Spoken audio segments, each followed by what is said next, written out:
Thank you, Mikhail, and good morning to all of you. And thank you for such a kind and generous introduction. I'm delighted to have the opportunity this morning to talk about this topic, which I think is very important. I would first like to acknowledge that this is Veterans Day and to thank all veterans who have sought to safeguard our country. I hope our discussion today will help prevent the death and destruction that ended on this day 103 years ago from ever happening again. This talk is part of an effort by a coalition of physicists who seek to engage and inform students and colleagues about the growing danger of nuclear weapons, and then to work together with them to reduce that danger. This effort is being sponsored by the American Physical Society. Although I'm here today on behalf of the coalition, the views I will express are my own, not those of the coalition or the APS, unless I note otherwise. I'd like to begin by telling you a little bit about why I'm here today and talking about nuclear weapons. I loved science from very early childhood. As a youngster, I had studied physics and astronomy, built my own telescopes and cloud chambers, a ham radio station. I was hoping for a career that would allow me to explore problems in physics and astronomy. And I've been very fortunate that I've been able to do that. But something happened in 1961 when I was 15 years old that changed my entire perspective. That year, newly elected President Kennedy met Khrushchev in Vienna to discuss the Cold War. Things did not go well. Kennedy returned to the United States and gave an address to the nation in which he said he thought that the probability of nuclear war with the Soviet Union was very high. And he asked every American family to build a nuclear bomb shelter in their basement or backyard. And plans for building such shelters were handed out in every town hall, in every school, in every public library. And examples of such bomb shelters were built and displayed so people could see what they were supposed to build. So this photograph on the right shows such a demonstration shelter at the California State Fair that year.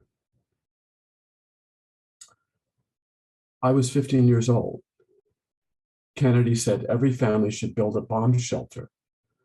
My parents didn't know what to think.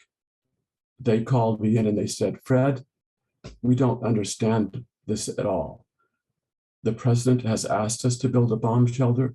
We don't know any physics. We don't know whether this makes sense. You know some physics. Could you investigate and advise us what to do?" And so I agreed to do that. And the next 3 nights I spent in the public library looking at authoritative sources on the effects of nuclear weapons and the expected effects of nuclear war, books such as Gladstone and Dolan. I have to tell you, I did not sleep very well those nights. By the 3rd night, I decided I had seen enough. I closed all the books and I went home. And that night, I went and found my parents and I said, "Mom and Dad, we have to talk." I wanted to tell them what I'd found out. I had found that a single small nuclear weapon can destroy a city. 125,000 people were killed by radiation, burns, blasts, debris, the firestorm, and radiation-induced cancers due to the weapon over Hiroshima. I found out that a nuclear weapon is the only weapon that can destroy a major city and kill hundreds of thousands of people in an instant. Nuclear weapons are the only weapons that could destroy a nation as a functioning society. And nothing really can be done ahead of time or afterward to significantly reduce the death and destruction caused by a nuclear explosion. But I found out it could be even worse. The immediate effects of a 5-megaton airburst over New York were estimated to kill over 3 million people immediately. and to seriously injure almost 5 million more. This includes only the blast and thermal radiation, not any fires or the radioactivity. I found that nuclear war between the United States and the Soviet Union would be a horrific catastrophe. It would immediately kill and injure severely hundreds of millions of people in the United States and the Soviet Union, destroying both countries as functioning societies. But hundreds of millions more would die later from injuries, fallout radiation, the lack of shelter, starvation, the failure and breakdown of medical, social, and public health services. And as was realized later, starvation called by climate disruption, which has come to be called nuclear winter. So my conclusion was that the only solution to this is to prevent this from ever happening. So when I called my parents together, I said to them, if we have any time or any energy or any money that we would have spent building a bomb shelter, we should devote it to making sure this never happens. And from that moment on, I paid more attention to this problem. In 1980, I co-founded the Illinois Alliance to Prevent Nuclear War. And in 1981, I founded a physics course at the University of Illinois called Nuclear Weapons, Nuclear War, and Arms Control. It's been taught every year since. It's still taught today. And I've been providing advice to the government, to non-governmental organizations, and to activist organizations ever since. So this is what has brought me here today to speak on behalf of the Physicists Coalition. Why was this coalition formed? It was formed because a group of physicists, some junior and some senior, realized that the danger posed by nuclear weapons is serious and never went away, and that the danger is again increasing.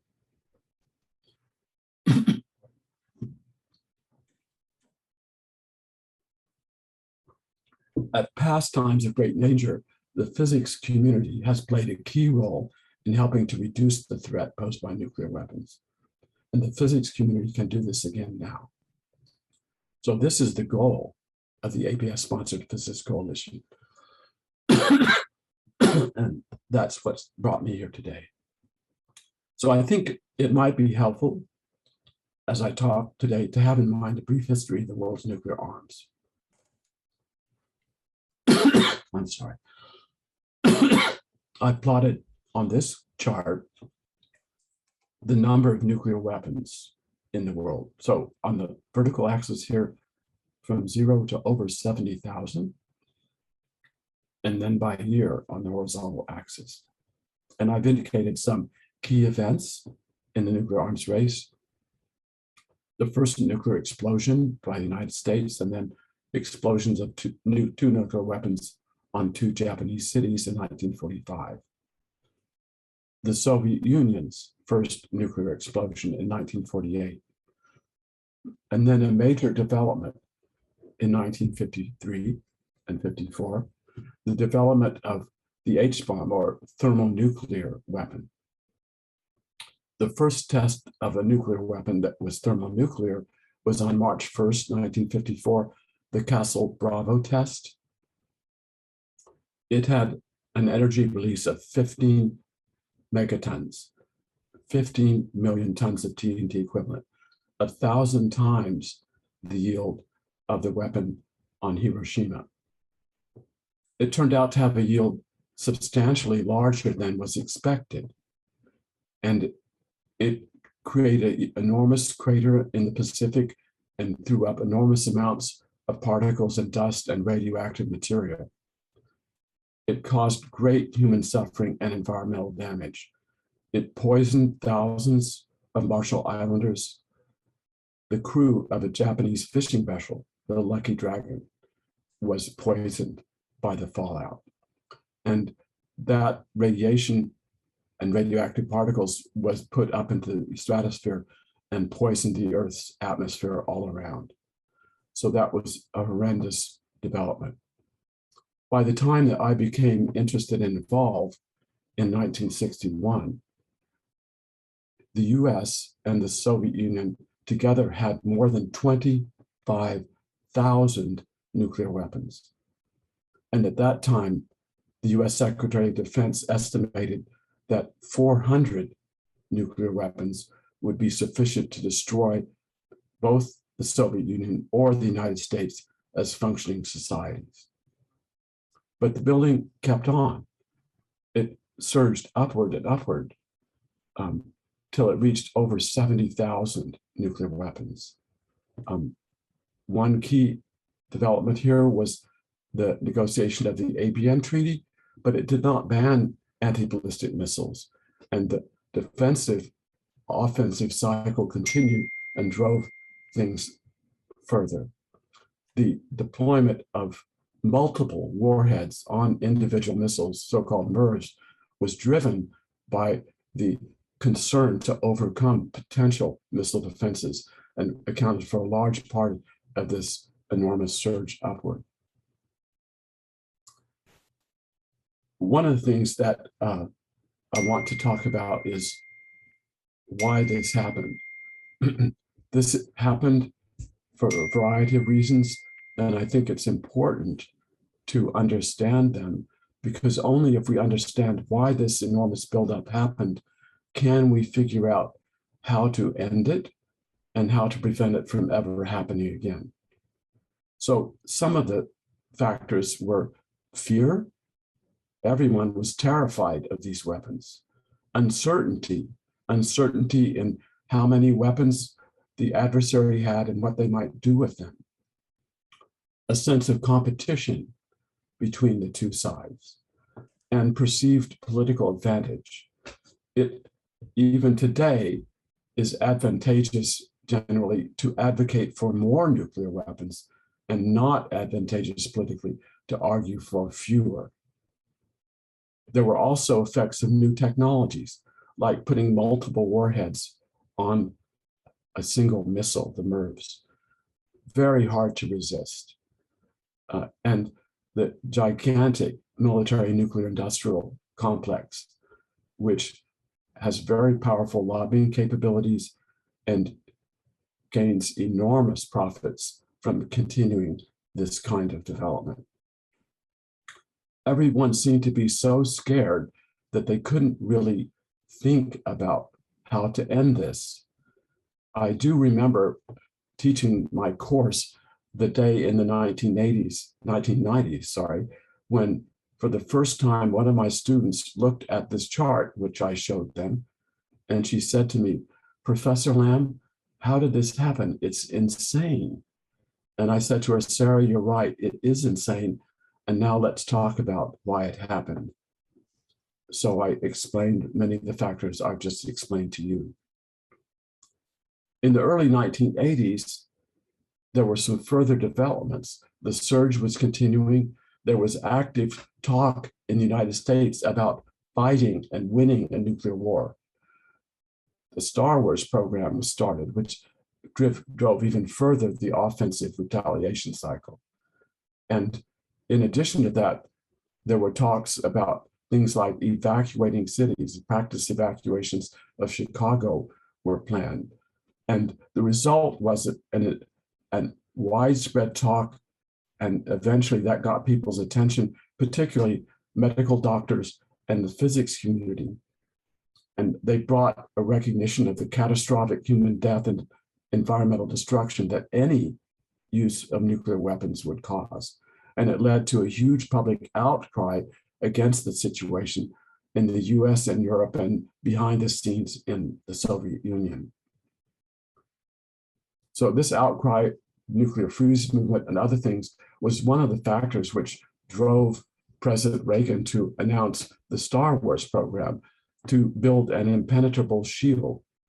Of course, this was a fantasy and didn't produce any useful defense. It did get in the way of reductions in the offensive forces. But also at that time, Gorbachev became the leader of the Soviet Union, and he announced publicly that he wanted to end the nuclear arms race. I knew personally two of Gorbachev's key science advisors, Evgeny Velikov and Roel Sagdayev. And they told him that a nuclear war would be catastrophic and unwinnable, and that the Star Wars program was a folly. Reagan shared an abhorrence of nuclear weapons, and that was also part of why he had this dream of an impenetrable shield. They got together, and Gorbachev, at their meeting in Geneva, impressed with President Reagan his willingness to end the nuclear arms race. And it almost happened at Reykjavik, but the US was not prepared for that. But after that, that plan was broken up into a number of pieces. The first to be implemented was the Intermediate Nuclear Forces Treaty, which for the first time ever actually destroyed a whole class of nuclear weapons. And then that was followed up by negotiations for START 1, which were completed by George Herbert Walker Bush. And he took a great risk at that time. He was convinced that Gorbachev was serious about ending the nuclear arms race, or at least reducing the danger. And so the first President Bush unilaterally, without any agreement, dismantled thousands of tactical nuclear weapons on land in Europe, on sea, and so forth. And Gorbachev, within a week, announced that the Soviet Union would reciprocate by doing the same. So that's a big part of these big reductions that happened during this period. So this continued effort to reduce things, this was helped a lot by the existence of the ABM Treaty, which assured that even a small number of nuclear weapons could devastate the other side. And the New START Treaty was agreed to during President Obama's time and cemented this. But I point out that today, there are still over 13,000 nuclear weapons. We can see here that it's almost all US and Russian. The others are these lines down below, which look like they're just the horizontal axis. These are the weapons held by China, France, Israel, India, North Korea, Pakistan, and the United Kingdom. So I want to try to give you some idea of still what this number means. So it's hard to judge what's going on here when we talk about such large numbers and we have charts and so on. There's a different way of thinking about this that I'd like to share with you, which is to use our ears. So I'd like to play for you a short soundtrack, which a friend of mine at the Monterey Center for Non-Proliferation Studies, Jeffrey Lewis, prepared. It's a different way of trying to realize this situation. In the 1980s, there was this popular way of explaining just how much destructive potential exists in the world's nuclear arsenals. It goes like this. I have a bucket and a BB. This BB is the bomb that destroyed Hiroshima. This is the bomb that destroyed Nagasaki. Here's a typical American nuclear weapon today. And here's the explosive power of every nuclear weapon in the world.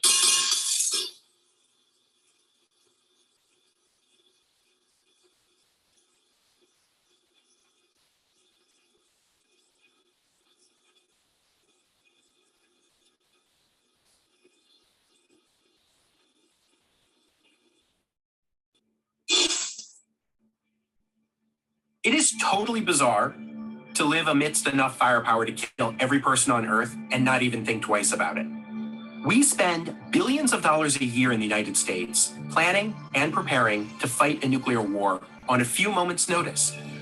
So do 8 other countries. So I'm hoping that that might have given you a different perspective on this problem. And I want to talk now about efforts that have been made to reduce this threat more specifically.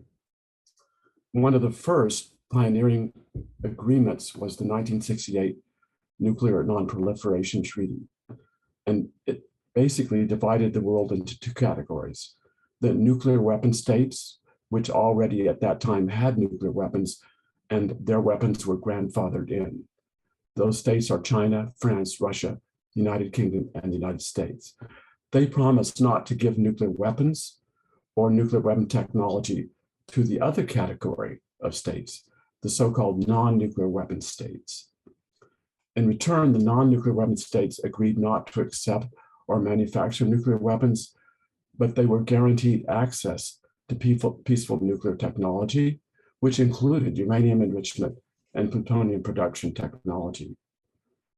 In return for this agreement by the non-nuclear weapon states not to pursue nuclear weapons, the nuclear weapon states agreed to end the nuclear arms race and give up their nuclear weapons.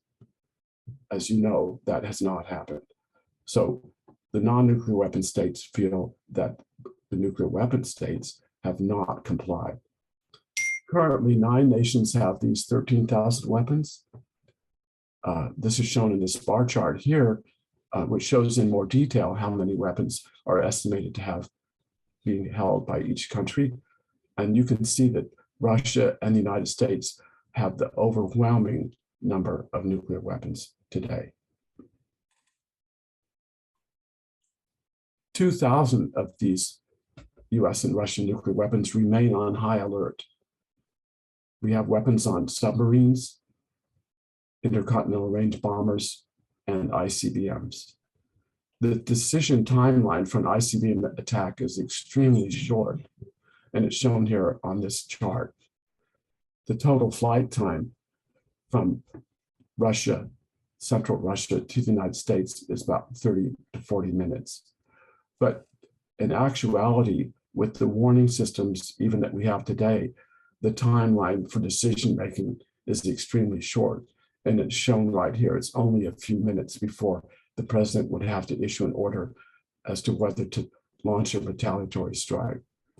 But the actual decision times could be even much less. Both Russia and the US have submarine-launched ballistic missiles that are positioned offshore that could fly on depressed trajectories and could strike Washington or Moscow in only 10 minutes. So this does not permit any kind of rational decision-making. Sorry, may I ask? Yes. May I ask regarding the previous slide? So, I wanted to ask you about the bombers. Does it still work that they are in constant flight? Because I know that in the 60s, there were like a bunch of bombers that were constantly flying around the world to be ready to strike in. Yes. But yes. This is still happening, or this is being stopped? They have to actually depart from some air base and then go to bomb somebody. How does it work now? Yes. So those aircraft were command aircraft that both Russia, the Soviet Union, and the United States had continuously flying. So those are not flying today, but they are on standby alert to be launched on a moment's notice. Okay. And they're designed to be able to launch a full retaliatory attack without presidential approval, because that approval has been pre-authorized. So if the president is unavailable, and usually it's a colonel or a lieutenant colonel on those aircraft, has full authority to launch all nuclear weapons. And I can go into details about all the ways that that can happen, even if there's been an attack.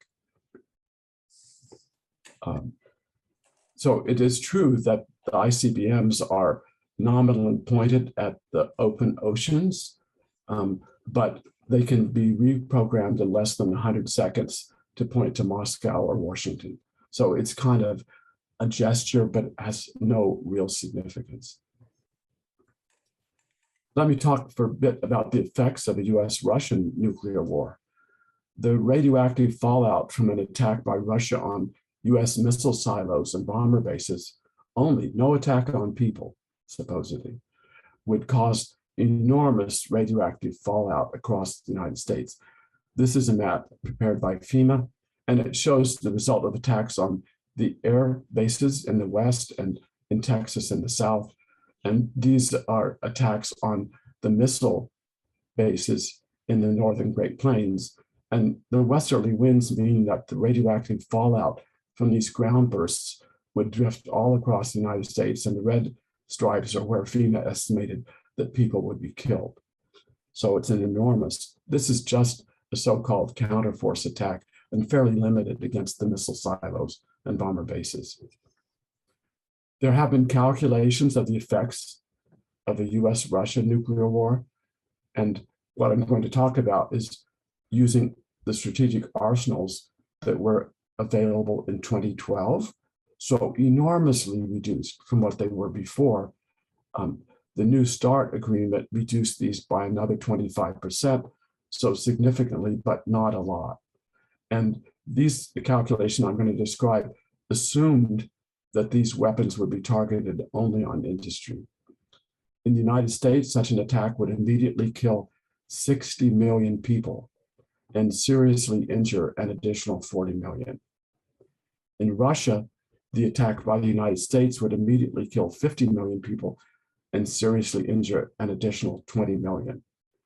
But many tens of millions more would die later from the effects of injuries, fallout radiation, lack of shelter, starvation, failure of medical, social, and public health services, and climate disruption.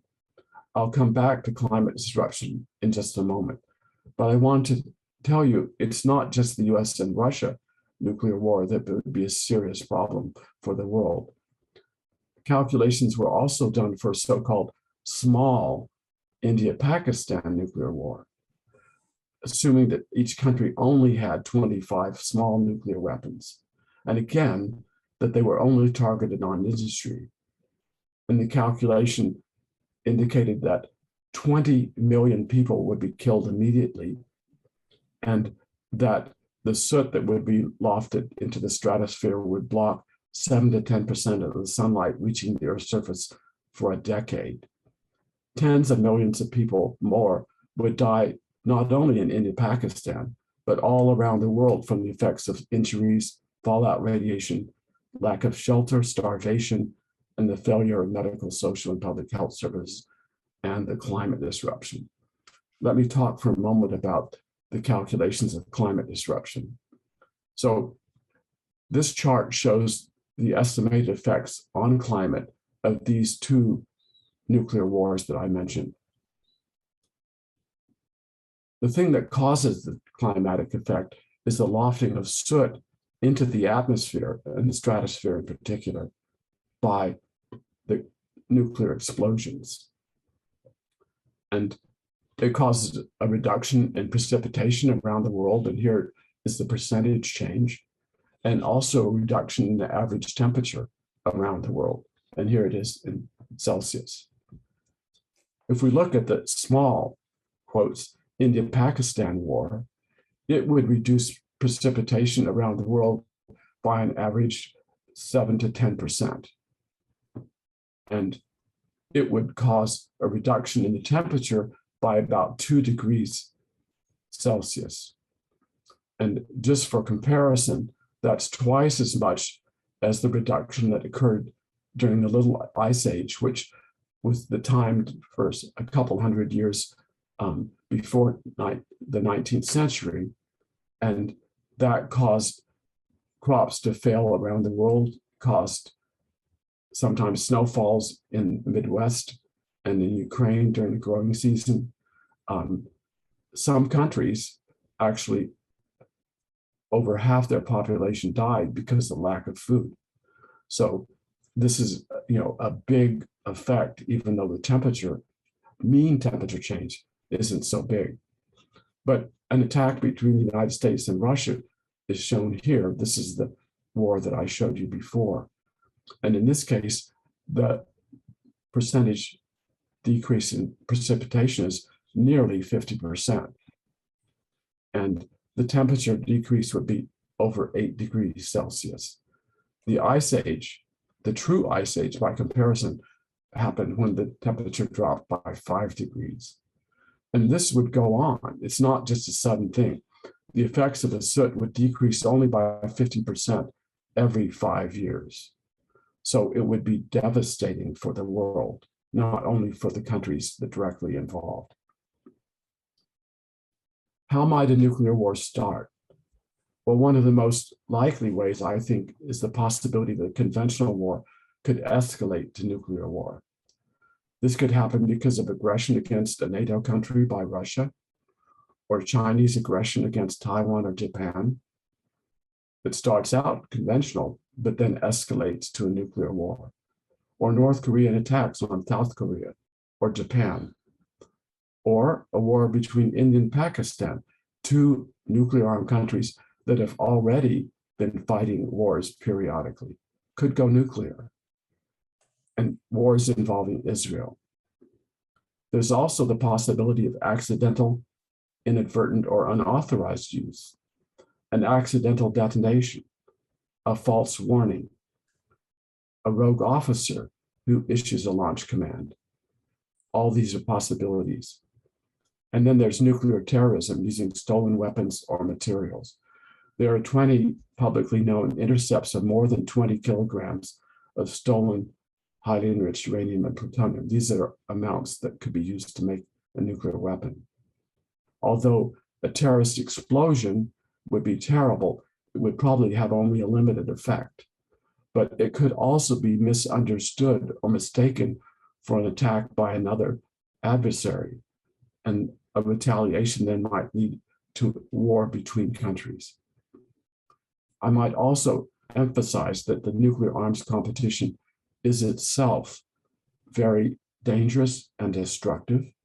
It erodes stability internationally, and it causes huge unnecessary expenditures, which deprive countries of the ability to address social and other important problems that can lead to harm and instability. I think the risk of catastrophe is real. And I illustrate this by showing you only some of the many dozens of incidents that happened in the last decades that could have led to a US-Soviet or US-Russian nuclear war. And these events continue. So these are a couple dozen of the ones I think are the most serious. I don't have time to go through all of them, but I would just mention a couple. Some of the most serious I have in boldface here.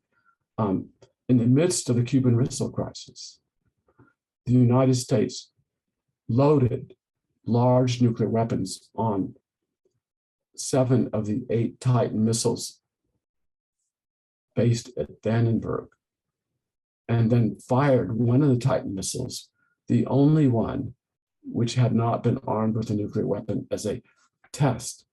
Now, those weapons were loaded in plain sight. The Soviets were very well aware of them.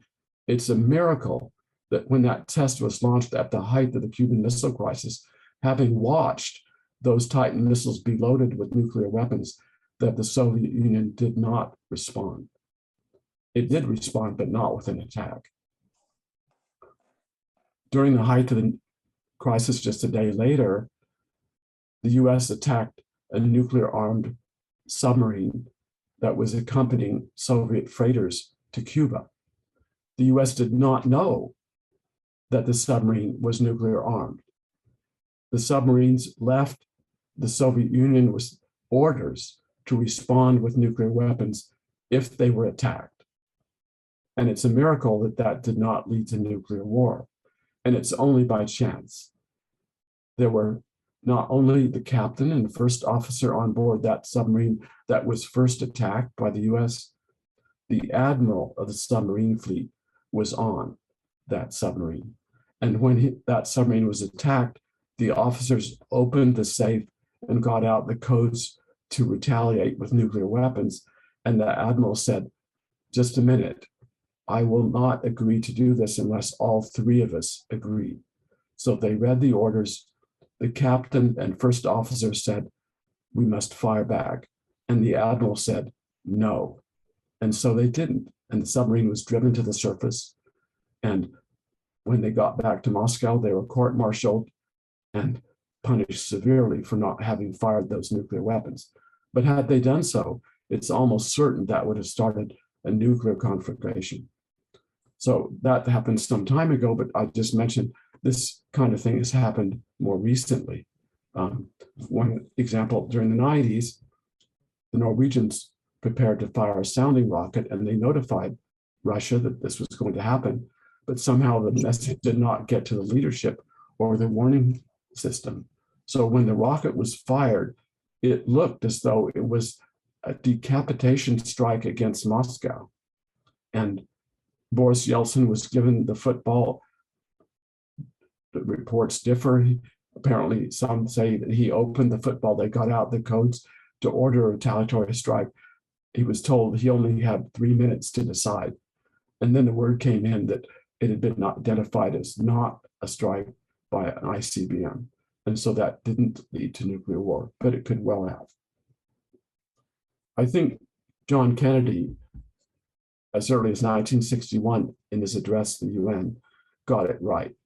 He said, every man, woman, and child today lives under a nuclear sword of Damocles, hanging by the slenderest of threads, capable of being cut at any moment by accident or miscalculation or by madness. The weapons of war must be abolished before they abolish us. And the point I want to make today is that the danger remains serious, but it's again growing. We did have success in ending testing above ground and limiting tests below ground, and we now have a norm of a comprehensive test ban treaty, even though it's not in force, that has ended testing by countries other than North Korea. And we have a comprehensive test ban treaty that has not been implemented, although the national academies and others said it would definitely be in U.S. interest to do so. There have been other positive developments. A treaty prohibiting nuclear weapons was signed in 2017 and now ratified by 56 states parties. So earlier this year, it went into force, but it only binds those parties to the treaty, and none of the nuclear weapon states would even agree to discuss any limitations. There's also the new Strategic Arms Reduction Treaty, which almost expired on February 5th, and with days to go, was extended by Biden and Putin. That's a treaty which limits strategic forces, but more than that, it provides enormous confidence building measures that assure both sides of what the other is doing, which helps to reduce crisis dangers and also the competitive situation between them. But the danger of nuclear war is again growing for many of the same reasons that a nuclear arms race developed during the Cold War. Fear, uncertainty, commercial and institutional interests, new technologies, ideology, and perceived political advantage. For all these reasons, we're now slipping into a dangerous new nuclear arms race. Thousands of strategic nuclear weapons remain on high alert. The cooperative threat reduction regime that was constructed with enormous effort over the last 50 years is now unraveling, as I'll describe. Nuclear weapons are gradually proliferating among nations that have multipolar, unstable adversarial relationships. And there are other new dangers, such as cyber attacks on command and control of nuclear weapons, and the construction and explosion of nuclear bombs by non-state actors. The past efforts to reduce the nuclear threat have been discarded, and spending on new weapons is surging. The US has recently withdrawn from 4 major treaties: the ABM Treaty in 2002, which now is stimulating offensive buildups, the Iran nuclear deal, the International Nuclear Forces, the Intermediate Nuclear Forces Treaty, and the Open Skies Treaty. The only bright spot is the New START Treaty, which was extended by the skin of its teeth, but only by 5 years to 2016. The Non-Proliferation Treaty is under great threat. Why? Because the nuclear states are rearming, as I'll describe, not disarming. The US alone is planning a new surge of spending on nuclear weapons. The CBO estimates it will be $50 billion per year, over $1.2 trillion over the next 30 years. And this chart on the right shows in billions of dollars with year the kind of spending that is planned. I think it's very noticeable that this effort is called nuclear weapon recapitalization. And I think there are two aspects to this that we should note. One is that the usual way of using euphemism to avoid saying what you're really talking about. So instead of talking about building thousands of new offensive nuclear weapons, it's recapitalization. It also hints at the enormous amounts of profits to be made by building these weapons. Let me be specific. The United States is developing and deploying an unbounded strategic missile defense system, which threatens the retaliatory capabilities of China and Russia if continued. A new, large, more advanced intercontinental range, heavy payload stealthy bomber. New, more capable ballistic missile submarines, the Columbia class. New, more capable ICBMs, completely vulnerable, but planned to be built nonetheless. And prompt precision strike conventional weapons, which both Russia and China feel are extremely threatening to their command and control. Russia, in response partly to the US missile defense system, is developing and deploying a new, much larger ICBM that's capable of attacking the United States from the south, thereby avoiding all early warning systems and the current US missile defense systems. Russia's deploying ICBMs with hypersonic glide nuclear warheads, again, a counter to the missile defense system, and nuclear-armed underwater drones. It is also working on a nuclear-armed, nuclear-powered cruise missile that can fly indefinitely and attack from any direction. Almost all of these new weapons were started at the time that the US withdrew from the ABM treaty, and every one of them is designed specifically to counter missile defense. China is developing and deploying new, larger ICBMs that are even better at penetrating US missile defenses. Additional road mobile ICBMs with hypersonic glide warheads that are capable of attacking the United States from the south, and strategic nuclear submarines. So this is an enormous buildup by all three of these major states. And even the UK has joined in. It has undone its cap on submarine-launched missiles, and it's going to deploy, it says, more of them than it had planned previously. So what are we to do about this? I think physical scientists have a huge role to play here. They've played important roles in reducing the nuclear threat in the past, and I think we can do so again. These are some of the physicists that I personally know or knew personally who played really key roles. I just wanted to share with you that this is possible. Rudy Piros was one of my PhD thesis advisors at Oxford.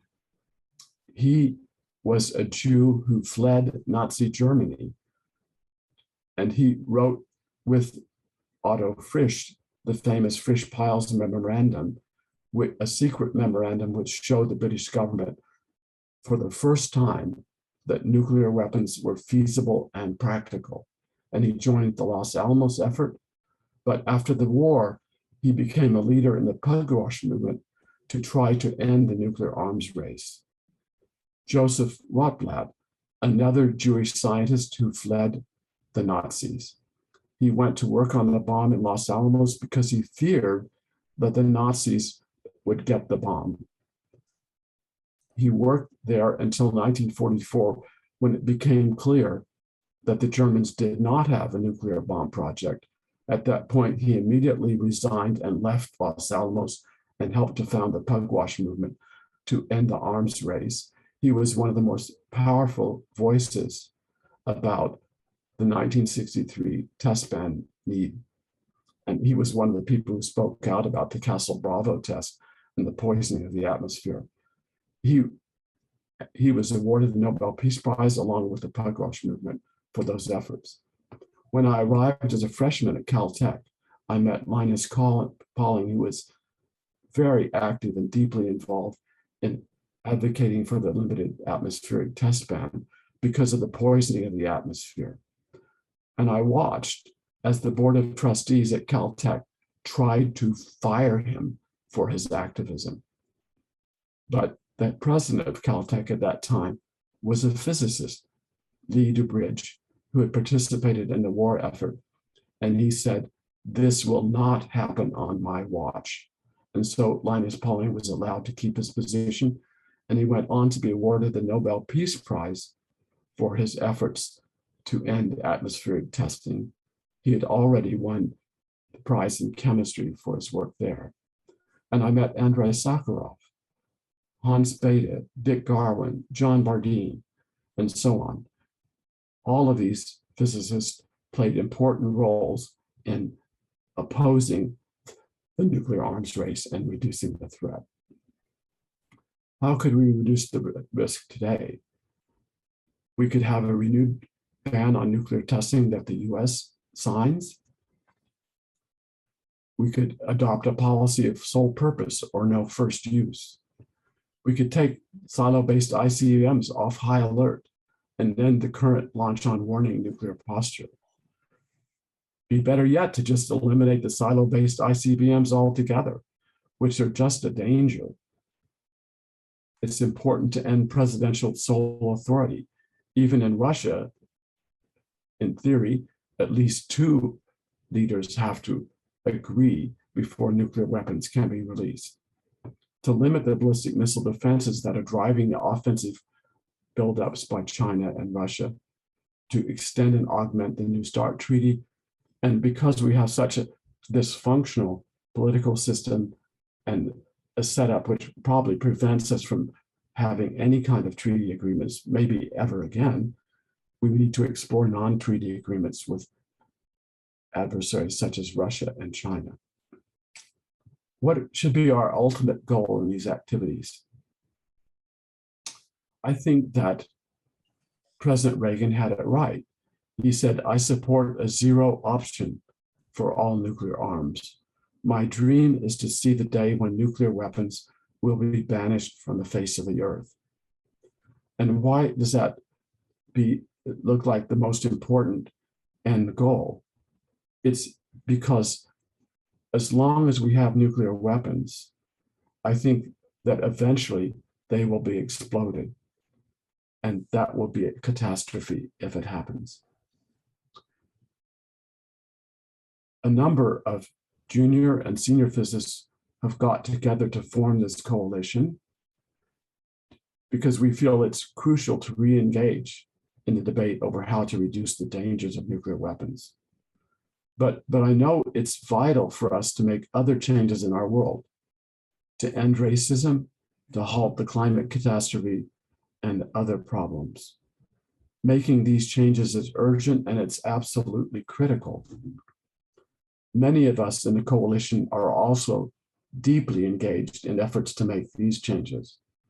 So you might ask, why have we decided to spend time and energy on this other problem, the problem of the nuclear threat? And I think the answer is simple. Nuclear war would destroy our country and possibly civilization, and would end all of these other efforts. So in my view, it's not a question of doing either this or that. It's a question, it's got to be doing both this and that. And I mentioned before, the physics community has played a key role at times of great danger in the past. I think the physics community can do this again, and I think we must. So, I want to leave this up. This is the Q code for those of you who have a phone and want to use it. You can connect with the website of the Physicists Coalition. I invite you to join me and now over 400 other physical scientists and engineering students, faculty, and professionals who are already part of this coalition. And I will now take some questions, but I hope that afterwards you will come to the session where we discuss the coalition more, how you can join, what the coalition is doing. Thanks very much.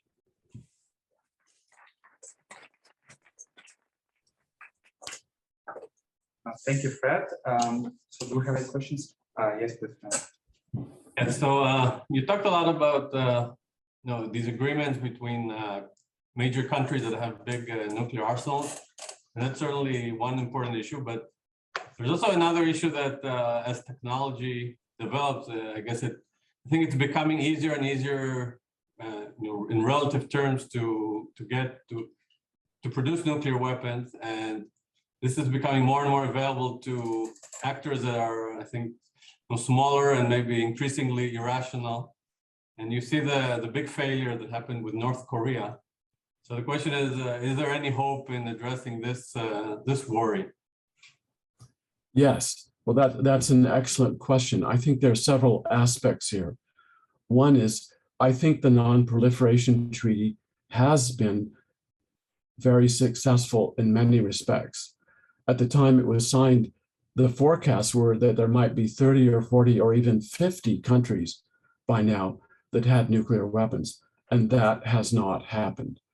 We now have nuclear weapon-free zones over the entire Southern Hemisphere and over many other areas in the world where those countries have agreed not to pursue nuclear weapons at all. And the Non-Proliferation Treaty has a lot of provisions in it which have been strengthened and made stronger to actually assure countries that are parties to these treaties are not pursuing nuclear weapons. So I'm sorry to go on a little bit, but I would say that was one of the things that was so wonderful about the Iran nuclear deal, because it went far beyond anything that had ever been contemplated before in terms of the kind of intrusive inspections that would assure anyone that they were not pursuing a nuclear weapon program. And I could go into some detail, but those kind of restrictions some of those are becoming a regular part of the verification part of the Non-Proliferation Treaty and the International Atomic Energy Agency's activities. But they went much further, and we hope that those will become a model for the future. I hope they still can be, but obviously they took a huge hit with the rejection by the United States of the treaty it had negotiated, not the treaty, but the agreement it had negotiated. Scott, could you please unmute yourself and speak up?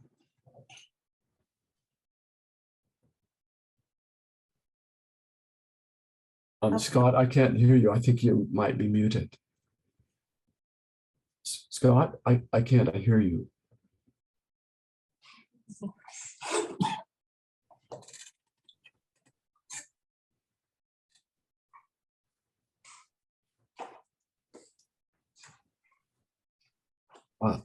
I'm sorry, I still can't hear you.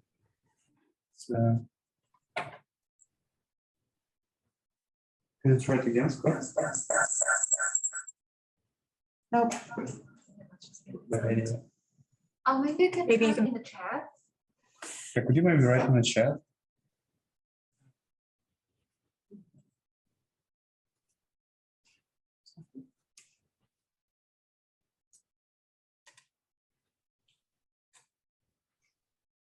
Okay, it's up there. Oh, about hypersonic weapons. Thank you, Scott. I'll be happy to talk about that.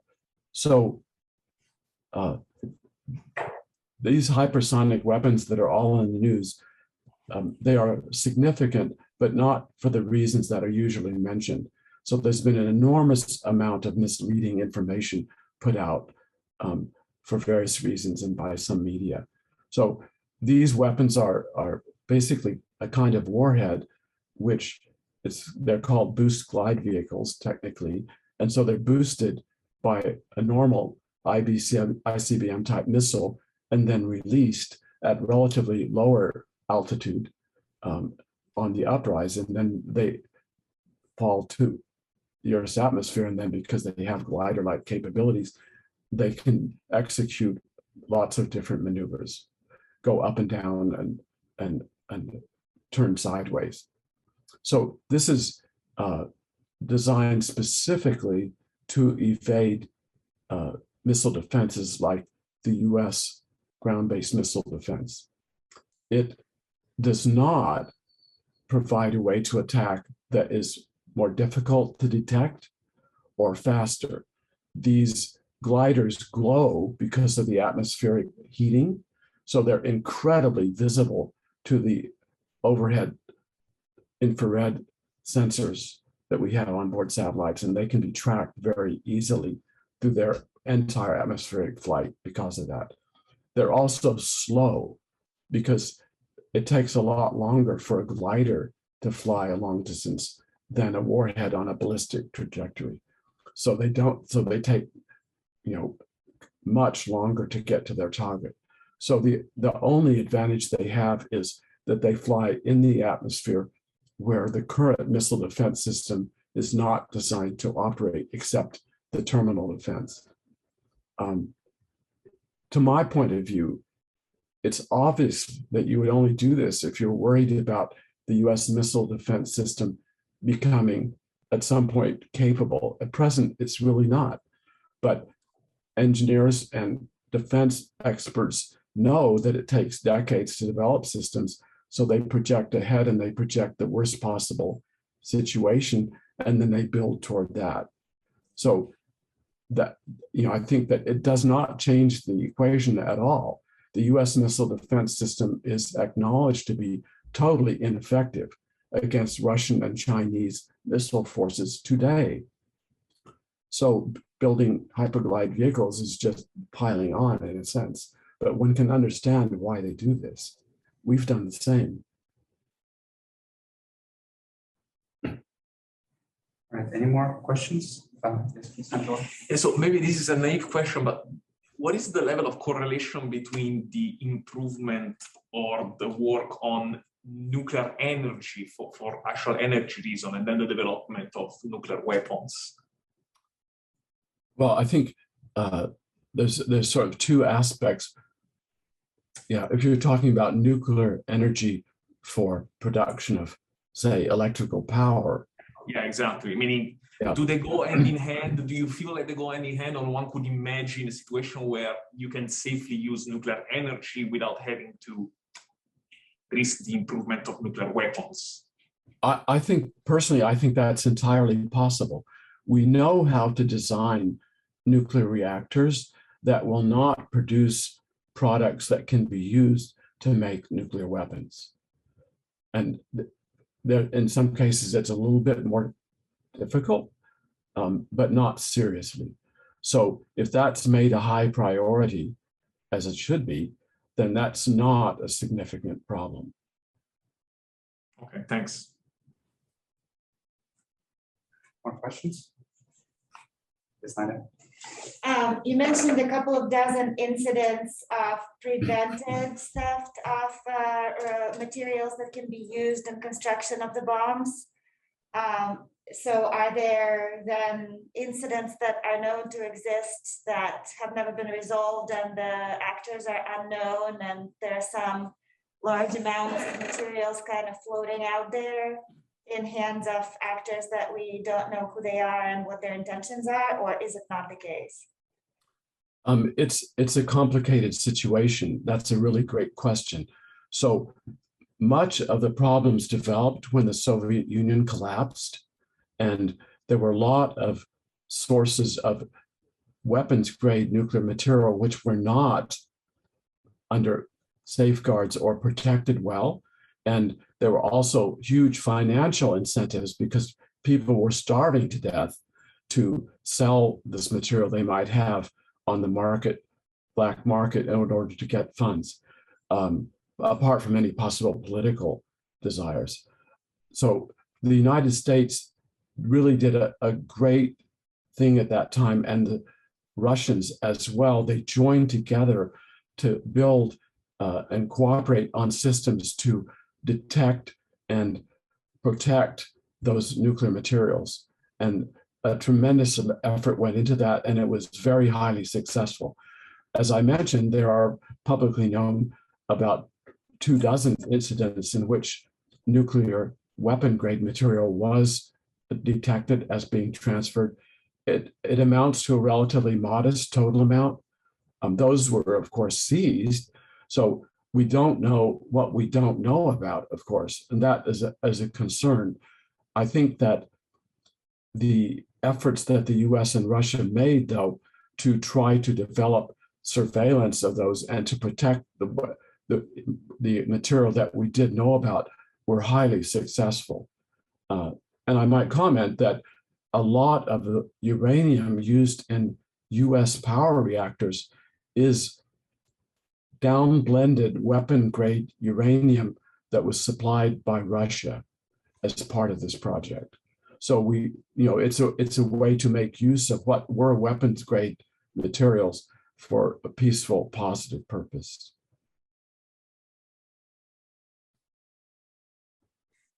More questions from Zoom?